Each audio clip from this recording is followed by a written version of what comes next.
ఆంధ్రప్రదేశ్ ఉప ముఖ్యమంత్రి పవన్ కళ్యాణ్ని కించపరిచారంటూ యూట్యూబర్ రావణ్ని ఏపీ ప్రభుత్వం అరెస్ట్ చేసింది. 4 పోలీస్ స్టేషన్లో ఆయన మీద కేసులు పెట్టిన 4 చోట్ల బెయిల్ వచ్చేసింది. వెంటనే ప్రభుత్వం స్వరం మార్చింది, కేసుని తీవ్రతరం చేసింది. అయితే ఇప్పుడు రావణ్ ఎందుకు నెల్లూరు సెంట్రల్ జైలుకి రిమాండ్కు తరలాల్సి వచ్చింది, గన్నవరం కోర్టు ఆయనకి రిమాండ్ విధిస్తూ ఎందుకు నిర్ణయం తీసుకుంది, ఇది కీలకమైనటువంటి అంశం. ప్రభుత్వం చెబుతున్నటువంటి వాదన ప్రకారంగా రావణ్ మావోయిస్టులకు మద్దతుగా మాట్లాడారు, మావోయిస్టులకు ప్రచారం కల్పించారు అన్నది ప్రధాన అభియోగం. ఆ కారణంగానే దేశద్రోహం, దాంతోపాటుగా యూఏపీఏ ఊపా చట్టం కింద కేసులు కూడా పెట్టారు. మరి రావణ్ ఈ మాటలు ఎప్పుడు మాట్లాడారు, ఎప్పుడు ఆ కేసు పెట్టారు? రావణ్ మాట్లాడినప్పుడే అలాంటి కేసులు పెడితే అదే తీరున ఆయన్ని శిక్షించుంటే ఆయన చేసినటువంటి నేరానికి గాను శిక్ష విధించారు అనే అభిప్రాయం ఎవరికైనా కలిగేది. ఆశ్చర్యంగా నక్సల్స్ దేశభక్తులు అని పొగిడిన తెలుగుదేశం పార్టీ ఆంధ్రప్రదేశ్లో అధికారంలో ఉంటే, జనసేన పార్టీ ప్రభుత్వంలో భాగస్వామిగా ఉంది. జనసేన పార్టీ అధినేత పవన్ కళ్యాణే స్వయంగా తాను నక్సల్స్లోకి వెళ్ళాలనుకున్నటువంటి నాయకుడు, నక్సల్స్ని ఎంతో ఆరాధించినటువంటి నేత, నక్సల్స్ కోసం ఎంతో శోధించి తప్పించినటువంటి వ్యక్తి. అలాంటి నాయకుడు ఉప ముఖ్యమంత్రిగా ఉండగా ఇప్పుడు నక్సల్స్కి సానుభూతిపరుడిగా వ్యవహరించారు అంటూ కేసు పెట్టారు. ఇదే కేసు తొలుత పెట్టుంటే ఎవరైనా అదే నేరం అని అంగీకరించేటట్టు వాళ్ళు. కానీ ఆశ్చర్యంగా పవన్ కళ్యాణ్ని నిందించినందుకు పెడుతున్నటువంటి కేసులు చెల్లుబాటు కావట్లేదు కాబట్టి ఎప్పుడో మాట్లాడిన మాటలకి ఇప్పుడు ఫిర్యాదు చేసి కేసు పెట్టించి అరెస్ట్ చేయించడానికి పూనుకున్నట్టుగా ఎవరికైనా ఇట్టే అర్థమవుతుంది.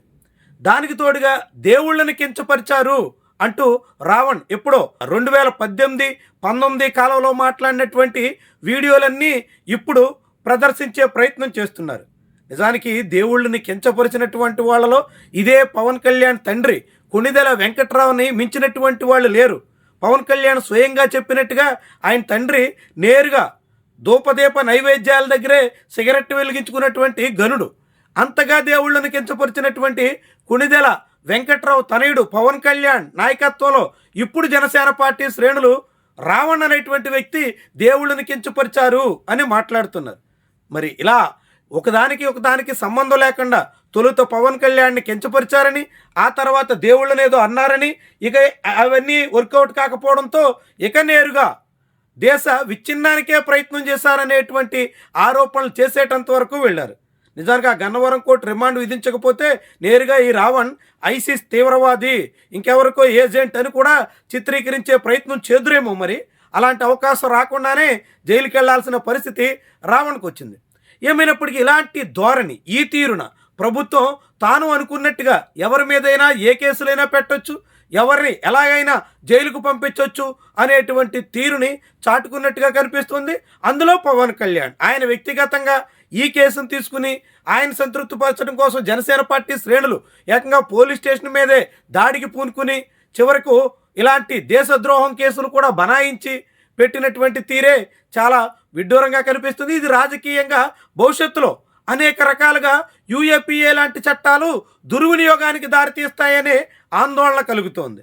నీవు నేర్పిన విద్యే నీరజాక్ష అన్నట్టుగా ఈవేళ అధికారంలో ఉన్నటువంటి వాళ్ళు 2 అడుగులేస్తే ఆ తర్వాత అధికారం చేతులు మారగానే 4 అడుగులేసేటువంటి వాళ్ళు తయారవుతారు. అట్లా మొత్తంగా తీవ్రవాదుల్ని నియంత్రించడం కోసం అంటూ 1967లో రూపొందించినటువంటి చట్టాన్ని ఇప్పుడు యూట్యూబర్ మీద బనాయించి ఈ తీరును వ్యవహరిస్తున్నటువంటి వైనమే ఇలా రిమాండ్కి తరలించడం కోసం ఎంత తీవ్రతరమైన సెక్షన్లైనా బనాయిస్తాం అనేటువంటి ధోరణే కలవరపరుస్తుంది. ఇప్పటికే ఇలాంటి కేసు దుర్వినియోగం మీద అనేక తీర్పులు కూడా ఉన్నాయి. ఇటీవలే ప్రబీర్ పుర్కాయస్తా అని ఇదే రావణ్ మాదిరిగా న్యూస్ క్లిక్ అని ఒక యూట్యూబ్ డిజిటల్ మీడియా నడిపే ప్రయత్నం చేస్తున్నటువంటి సీనియర్ ప్రొఫెసర్ మీద కూడా మోదీ ప్రభుత్వం ఇలాంటి చట్టాలే బనాయించింది. కానీ తాజాగా ఢిల్లీ హైకోర్టు ముట్టికాయలేసింది, అలాంటి కేసులు చెల్లుబాటు కావని తీర్పు చెప్పింది. అయినా ప్రభుత్వాలు పాఠాలు నేర్చుకోకుండా తమకు గిట్టనటువంటి వాళ్ళ మీద, తాము సహించలేనటువంటి సెక్షన్స్ మీద ఇలాంటి కేసులు పెట్టి వాళ్ళందరినీ తీవ్రవాదులుగా, దేశ విచ్ఛిన్నకారులుగా ముద్ర వేసే ప్రయత్నం చేస్తున్నటువంటి వైనమే కలవరపరుస్తోంది. ఏమైనప్పటికీ కూడా ఆంధ్రప్రదేశ్లో రాజకీయంగా కూటమి ప్రభుత్వం చాలా ఒత్తిడిలో ఉన్నట్టుగా భావించాల్సి ఉంటుంది. ఆ ఒత్తిడిని అధిగమించేందుకు ఇలాంటి తప్పుడు సెక్షన్లు బనాయించడానికి కూడా సిద్ధమైపోయిందా అనే సందేహాల్ని కలిగిస్తోంది. మొత్తంగా ఇలాంటి తీరు భవిష్యత్తులో పెను ముప్పు తీసుకొచ్చే ఆస్కారం ఉందన్న సంకేతాన్ని అయితే ఇస్తుంది.